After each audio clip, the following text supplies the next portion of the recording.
Hello, everyone, and welcome to the Friday Charge from the Geek podcast. We're your hosts, Joel and Sebastian, and today, November 15th, 2024, we have a handful of topics on the docket, including Cadillac's new Vistiq, Xiaomi producing a lot of SU7s, and a couple other stories. So without further ado, let's plug in and get started.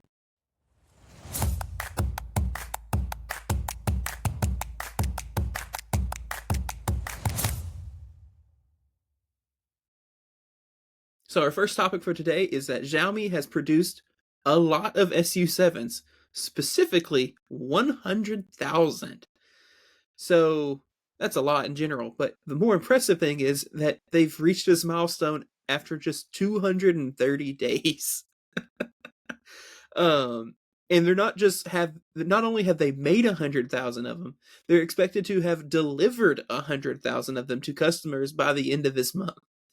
So the SU7 was recently in the news because Jim Farley, the CEO of Ford, recently revealed on another podcast that he had imported one to the United States and has been driving it around, and that he loves it and doesn't want to give it back.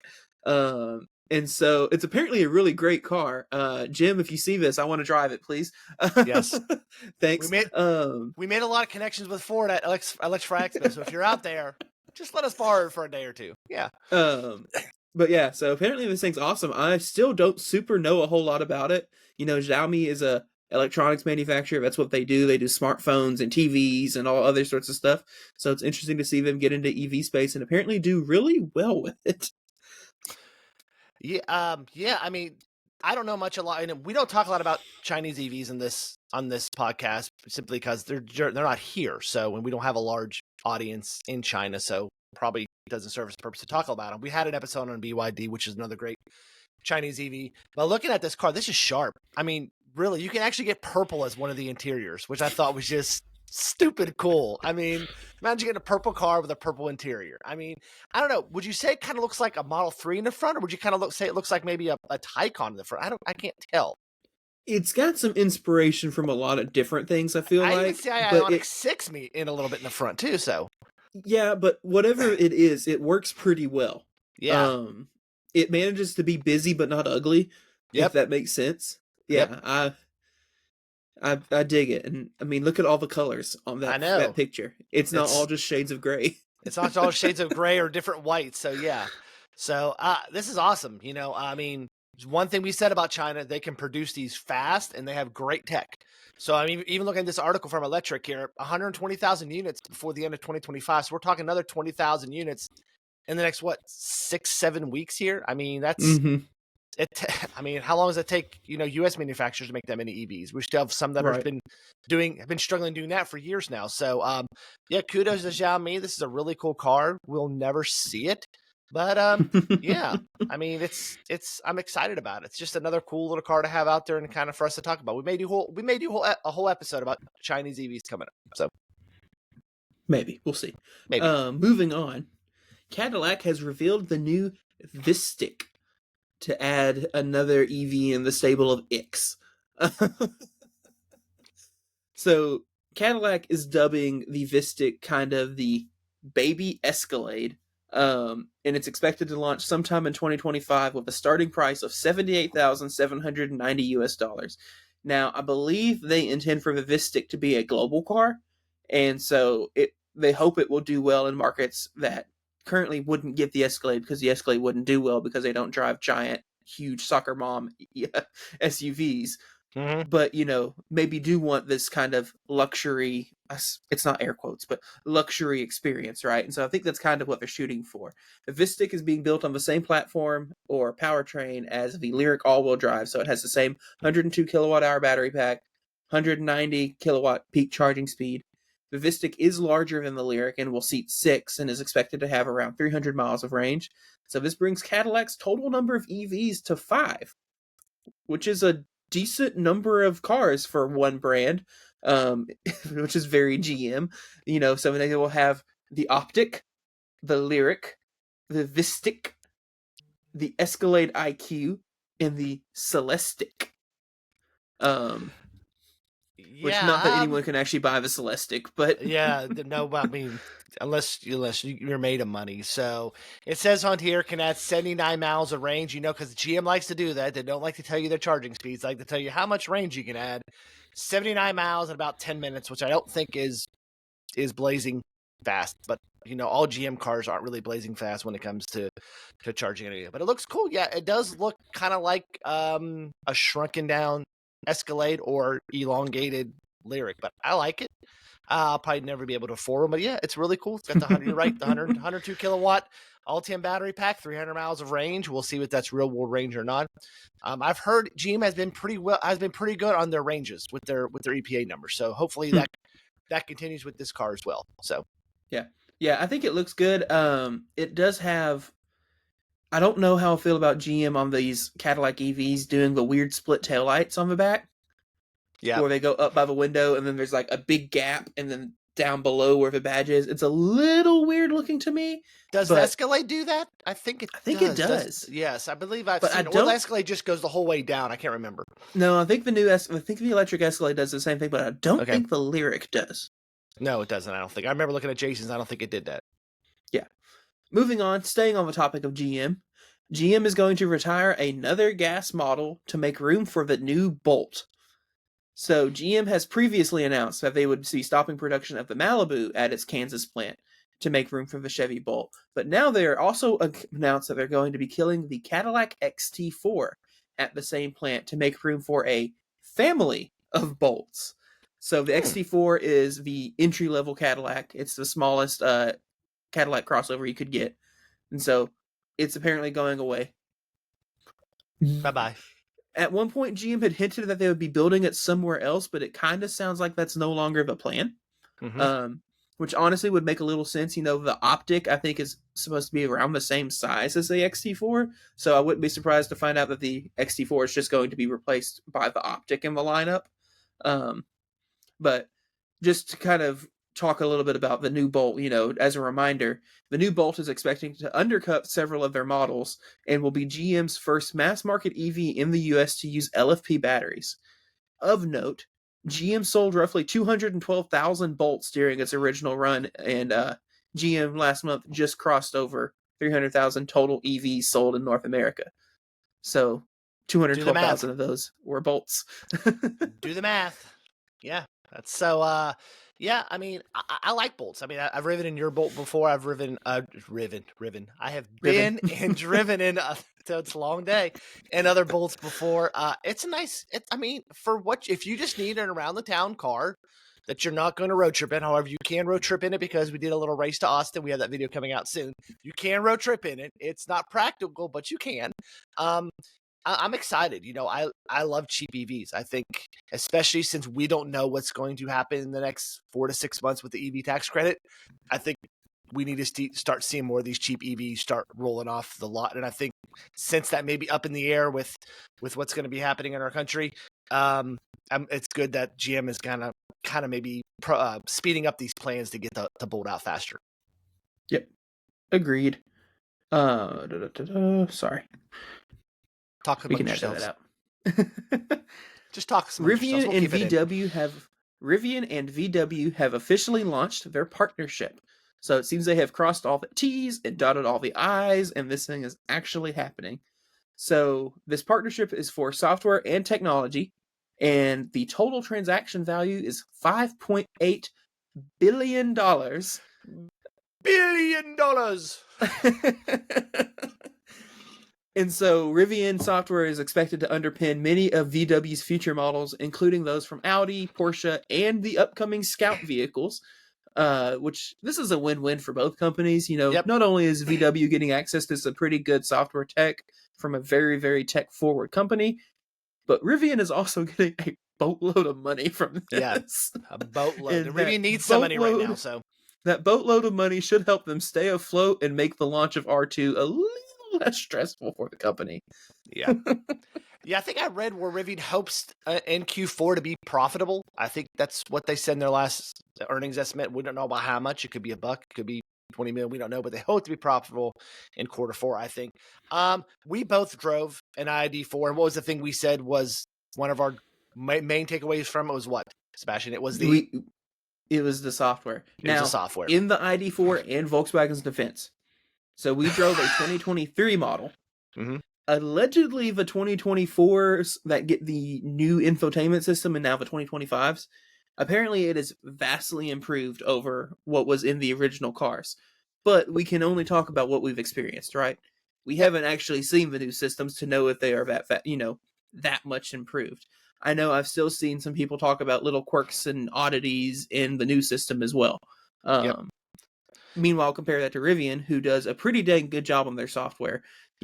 We sat in for a while this weekend and at the Rivian space in Austin, just sat in an R1, just playing around on the screen, seeing all what was on it, and it was snappy, it was intuitive. There was a couple little weird things, but you have to also remember these are demo vehicles, and who knows if they're fully up to date, whatever. And also, the car just sits in a parking lot all the time. Yeah.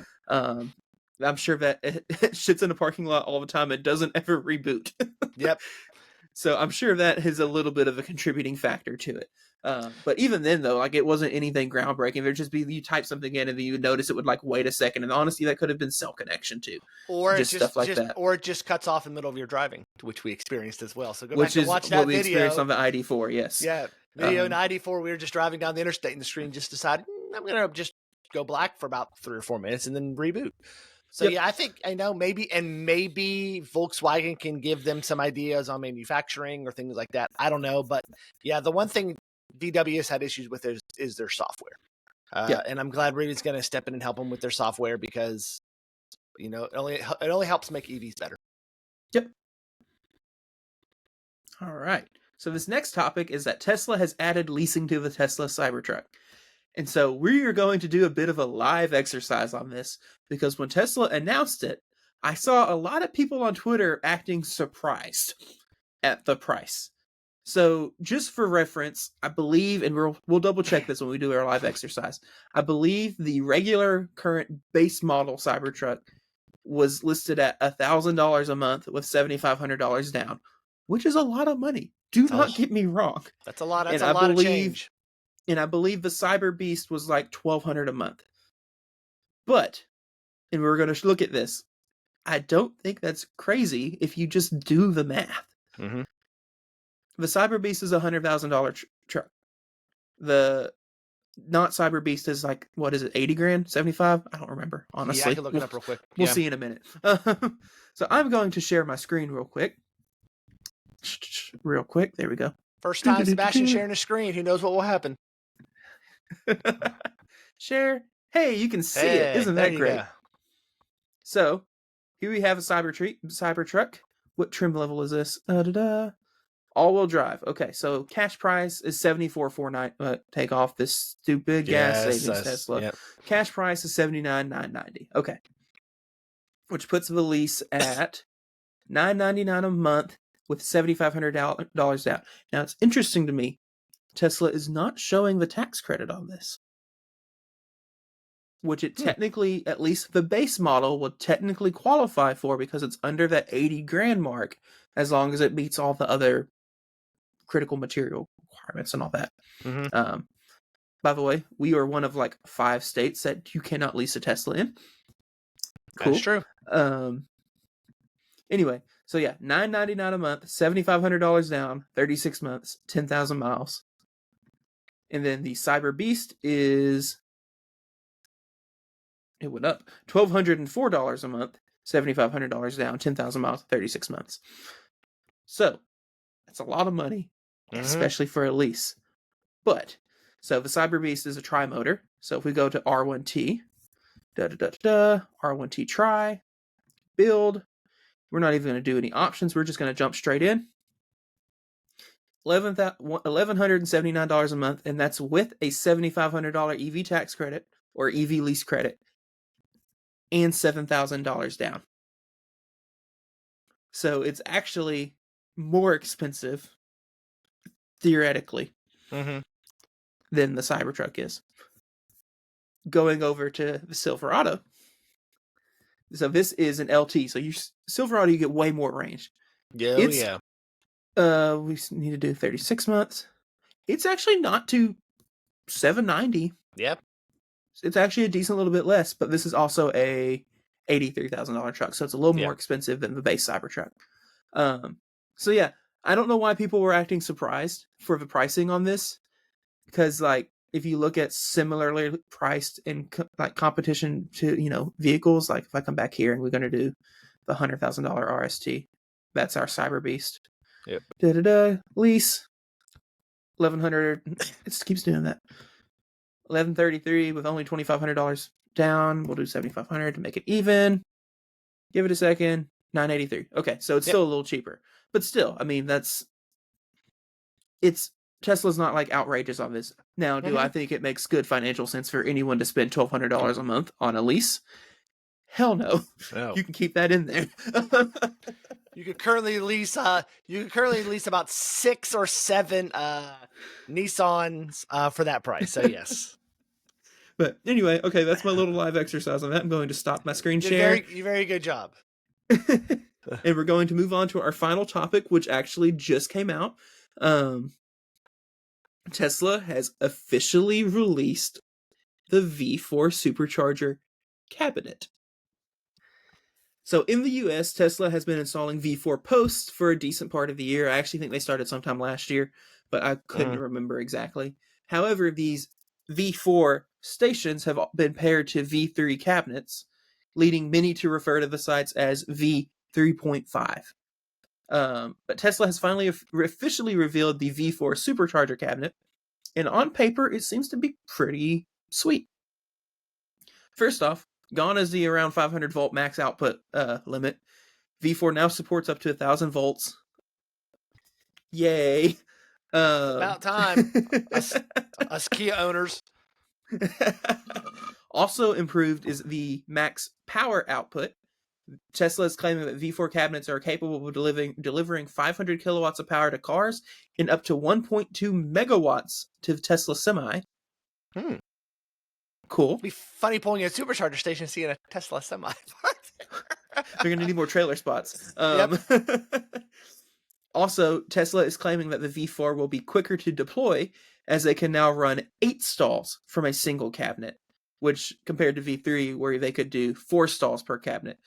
But, interestingly, Tesla is doing away with the DC bus bars that they have between the V3 cabinets, which allow for the site-level load balancing. So basically, you can only do the 4 stalls per cabinet, but if you have 2 cabinets and 8 stalls and only 6 are used, you can still do the almost full power output to those 6 cars because it'll just pull power from the other cabinet. The other cabinet, yep. So they're getting rid of that, and I'm assuming that has something to do with power distribution in the in that 500 kilowatt whatever max amperage is. We don't know yet. If they're doing 8 stalls, I'm assuming that means they can divide it to do multiple cars at the max power limit. I'm assuming they're not going to do like 1 car can do 500 or 2 can do 250. I'm assuming Tesla's a smart company. I'm sure they figured this out, right?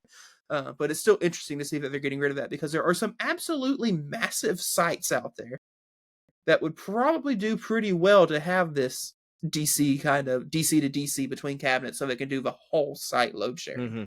So it'll be interesting to see how that works, because I can foresee a situation where if you have a Temple, Texas site, for example, 72, you have like 10 cars parked next to each other and the whole rest of the site is empty. So you've got 1 cabinet maxed out, 1 cabinet barely used, the rest of the cabinets unused. Are you going to be maxing out that 1 cabinet and now pulling 75 kilowatts if you plugged in? Or anyway, I don't know. I'm sure Tesla has thought of this, and they're smart people, and they have a great charging team, and it'll be fine. But that's my only little about the V4 announcement. Everything else sounds great. They also, I don't know if this is just Tesla being Tesla or if it's actually something they intend to do. In the announcement video, they showed the screen on a Cybertruck showing the Cybertruck pulling 500 kilowatts. I don't know if that's just Tesla doing marketing things, or are they hinting that the Cybertruck on V4 might be able to do that much power for 20 seconds. Oh yes, but honestly, 500 kilowatts for like 20 seconds is still a decent amount of power. Yes. Anyway.